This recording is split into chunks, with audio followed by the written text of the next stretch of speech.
आदाब नाजरीन, INA today news में आपका खैर मकदम करते हैं। आइए देखते हैं ये तफसीलात। का रुकन मुंतखब किया गया है। अल्लाह के नाम से हलफ लेता हूँ कि मैं क़ानून की रो से रियायत दस्तूर हिंद के वफ़ादार व फरमादार रहूँगा।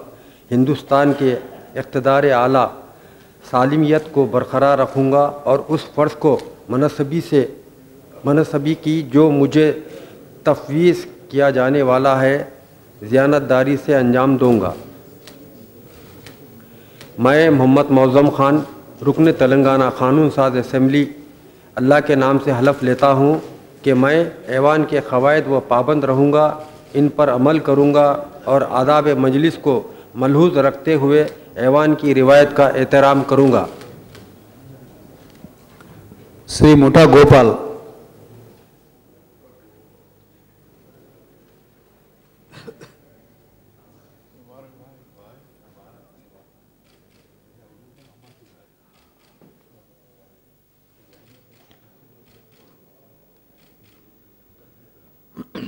अगर आपने हमारे चैनल को सब्सक्राइब नहीं किया है तो आपको यहाँ सब्सक्राइब बटन दिख रहा है, उसे क्लिक करिए और सब्सक्राइब कीजिए और साथ ही साथ बेल आइकॉन को भी क्लिक करिएगा, जिससे कि आपको ताज़ा अपडेट मिलते रहें।